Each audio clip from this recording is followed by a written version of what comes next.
It is Tanya from the White Lotus. In season 1, she was the girl who carried her mom's ashes in a handbag. Now she's the wife who suspects everyone. You know what? I'm paying attention. But this isn't paranoia. It's borderline personality disorder, or BPD. And no, it's not just a TikTok buzzword. It's a real mental hellscape. BPD is one of the most common psychiatric diagnoses occurring in 6% of people. Women are kind of depressing.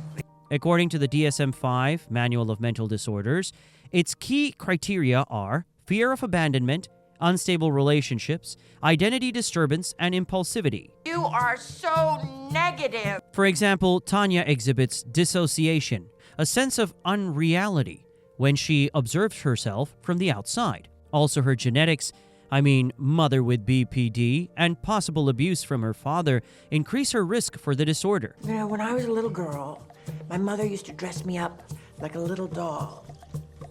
And I was always a little doll, waiting for someone to play with me. People with BPD like Tanya live in constant fear of abandonment. Imagine waking up every day thinking, today's the day my cat runs away, and my husband leaves me for a barista. For her, even her husband stepping away feels like a betrayal. And those mood swings? One day she tearfully declares Portia her only family. What are you trying to say? Get your shit together, Portia. The next, she erupts at a psychic, accusing her of witchcraft. She's that friend who, after one glass of wine, cycles between tears, laughter, and late-night texts to exes. The darkest moment? The yacht scene. Tanya describes feeling like she's floating outside her own body. That's dissociation. Her mind shutting down like a crashed computer. The camera doesn't just film her. It shows her trapped in her own head. Her wide, terrified eyes scream silent panic. She feels no pain, no fear, just watches her life unravel like a surreal play. In addition to fear of abandonment and dissociation, BPD includes chronic feelings of emptiness and self-harming behavior. You hate me, don't you? Shut up. I No, do you not. do. No, I don't. No, I think you do. The DSM-5 lists 9 criteria, of which a minimum of 5 are needed for diagnosis. Tanya demonstrates impulsivity, like a spontaneous trip to a yacht, affair with a stranger, unstable self-identity. She is daughter in season 1, wife in season 2. Recurrent suicidal gestures like her risky behavior is indirectly hinted at. When Tanya yells at the fortune teller, it's not just hysteria, it's emotional dysregulation, typical of BPD. Her brain doesn't filter the stress response, hence the explosive emotions. Most women are drips. But it's not their fault. So why do we root for her? Because beneath the meltdowns is a broken child. Her mom likely had BPD. Her dad, well, let's just say he wasn't winning parenting awards. Tanya doesn't know how to love without chaos, fights, and desperate pleas for connection. But she tries, rescuing Portia from Jack, defending her husband, even when he doesn't deserve it, begging for someone to stay. Her worst enemy is herself, or her brain. But I was a petal, and I've worked my way up to blossom. Which whispers cruel truths she can't escape. She pushes people away, then collapses into sobs when they're gone. It's like running in circles with a lit torch, wondering why everyone flees. Tanya is all of us at 3 a.m., blasting our mental breakdown playlist. Except her night never ends. I was told that the cheeseburger was made by a blind nun in a basement. Now let's dissect our corporate spouses. Harper and Ethan. They're fun, right? They don't vote, Ethan. I know, what the fuck? They're like ghosts in an office elevator. Present but invisible to each other. Work, silent dinners, sex, scheduled like a biannular car inspection. Ethan is a ball of stress, coding, deadlines, and fearing Harper's suspicions about everything. Meanwhile, Harper flirts with Cameron like it's an Olympic sport. Harper and Ethan are a couple whose relationship resembles an abandoned garden. Formally, everything is in place, but life has long gone out for them. But behind this domestic absurdity lies a deep psychological mechanism. You even want me? I love you. So depressing. Psychiatrist Eric Jansen and John Bancroft explain such crises through the theory of dual libido control. According to their model, sexual drive is controlled by two systems. Gas, activating stimuli, emotional intimacy, touch, fantasies. Brake, inhibiting factors, stress, fatigue, cultural taboos. Ethan's brake is stretched to the limit.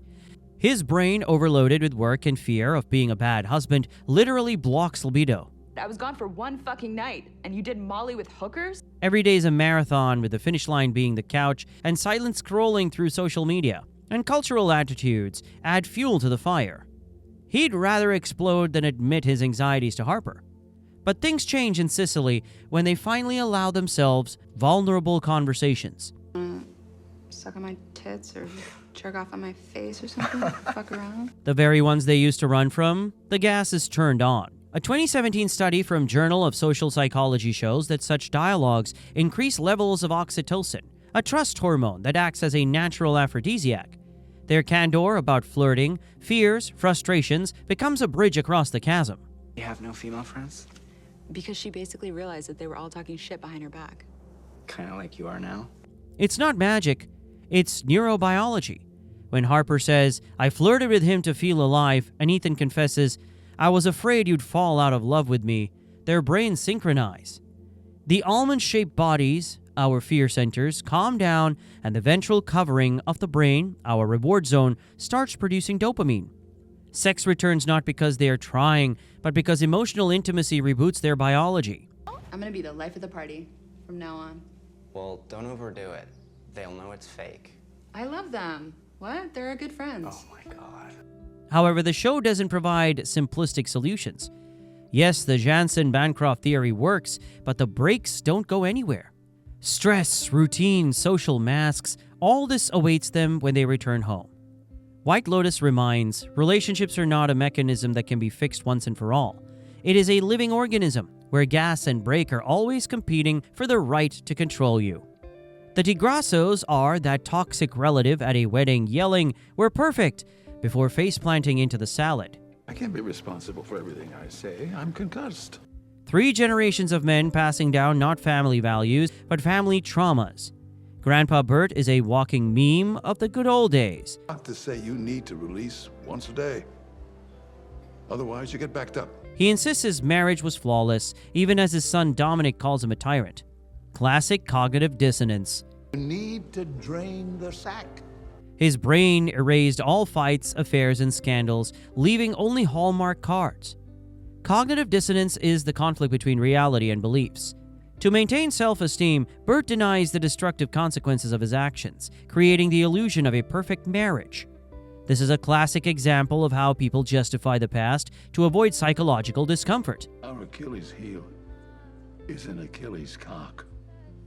Leon Festinger, author of The Theory of Cognitive Dissonance, has shown people are willing to change even their memories to avoid the conflict between actions and beliefs. He doesn't just lie to himself. His brain literally rewires the past to preserve the image of the ideal husband. I loved your mother, and she loved me. It's not that simple. Yes, it is. This is a defense mechanism of the psyche, like smokers who deny the harm of nicotine.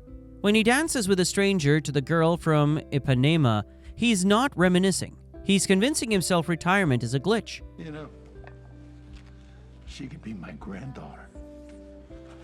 But, when she hugged me just now, I got a little aroused. But time doesn't lie.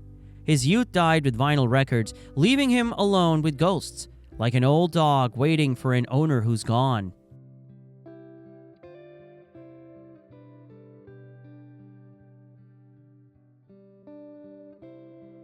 Dominic, the father, is a walking contradiction. His mantra, "all men cheat," isn't the truth, but a self-help lie. But he is wrong. A study of 1912 people found cheating is a conscious choice, not a biological predisposition. How are you going to make it in life if you're this big a mark? A strong emotional bond reduces the risk of infidelity by 78%, and this is independent of gender. This explains why Dominic, despite his excuses, goes back to his wife. Stability reduces anxiety. And the 2020 study added, 78% of infidelity is not due to lack of sex, but emotional disharmony. Daphne and Cameron are an example. Their infidelities are not due to physiology, but to a lack of depth in the relationship. In societies where monogamy is not the norm, infidelity as a concept is absent. This proves infidelity is a product of culture, not nature. The de Grassos aren't a family tree. They're a rotting baobab. I don't blame you for my situation, but I sure fucking could. Because you never showed me how to love a woman. You never showed me how to be intimate. You never showed me how to put others first. You always put yourself first. Always. So I did the same thing. Let's admit it. The White Lotus isn't just a show. It's a mirror showing what we ignore. Why is it so uncomfortable? Because every character reflects our hidden flaws. Portia seems selfish and Lucia seems a cynical predator. But the series gradually reveals their motives. Portia is afraid of loneliness. Lucia struggles to survive. There's a fundamental attribution error at work here. Our tendency to explain behavior by character ignoring circumstances. In Lee Ross's experiment, participants knowing that a person was acting according to instructions still attributed their choices to personality traits. So viewers of White Lotus first see Lucia as a con artist and Portia as a whiner. But the show breaks those labels, forcing us to move from judgment to understanding. It's not just a plot twist, it's a lesson in empathy. The show asks one spine-chilling question: what's freedom when you're trapped in a gilded cage? Take Ethan and Harper. They craved freedom from routine, but ended up lying, cheating, and panicking in Sicily. Their escape became a bigger trap. It's like fleeing work for a vacation, only to stress on the beach. We are too young to be this old, Ethan. You know what's the paradox? The harder they try to be real, the more they act. Why does Harper stay with Daphne and Ethan drinks with Cameron, even though both despise them? The answer is in our neurobiology. A study by Burns with fMRI showed when we agree with the majority, the ventral striatum, the brain area responsible for reward, is activated. Evolutionarily, this makes sense. For our ancestors, banishment from the tribe meant death. That's why Harper, even though he doesn't trust Daphne, follows her. Her brain rewards her for social approval. And Ethan hating Cameron imitates his behavior, obeying the ancient instinct. Be like everyone else, you'll survive. White Lotus reminds us conformity is not a weakness. It is an automatic reaction of the brain, formed over millennia. But it's overcoming this pattern that saves Harper and Ethan's relationship. They choose truth over herd instinct. The show offers no answers, but scratches our existential itch. Maybe freedom isn't escaping rules, but playing the game. Like Lucia manipulating men, or Albie judging his dad while buying love on Black Friday. We're all prisoners of cycles. Bert rewrites his past, Dominic repeats his father's mistakes, Harper and Ethan return to routine like their Sicilian rebellion was a dream. It's the myth of Sisyphus, pushing a boulder uphill, knowing it'll roll back. But maybe the point isn't the summit. It's laughing at the absurdity. The White Lotus is a philosophical gym. The Season 2 finale is life shredding the script and tossing it like confetti. The White Lotus isn't about happy endings. It's about chaos ruling. Take Tanya's death. She doesn't die heroically or dramatically. She trips on her heels fleeing mafia that might just be hotel staff. Life isn't Marvel. It's an absurdist theater where chance wrecks every plan. Portia's escape from Jack isn't skill, it's luck. He got drunk, she found keys, a bus arrived. It's winning the lottery with a dumpster ticket. The hotel's name, White Lotus, isn't random. The flower blooms in mud, but stays pristine. So do the characters. Their beauty is dirt sculpted into art. Tanya destroys everything but desperately seeks love. Albie judges his father's affairs but buys Lucia's attention like an app subscription. Daphne and Cameron's happy family is a play where they're both actors and audience. Then, the same music from episode 1 plays. And it's definitely not an accident. The show whispers, this'll repeat. Harper and Ethan will bicker again. Albie will become his dad. New guests will step on the same brakes. But in this loop, there's hope. Moments of real laughter, hugs, or screaming. Screw it all. The White Lotus doesn't answer. It holds up a mirror. This is you. You wear masks. You fear chaos. Maybe stop fighting? Sometimes survival means dropping the oars and whispering, Carry me, current. Let's see where I float. And if you hit a yacht full of mafia, well, at least the story's interesting.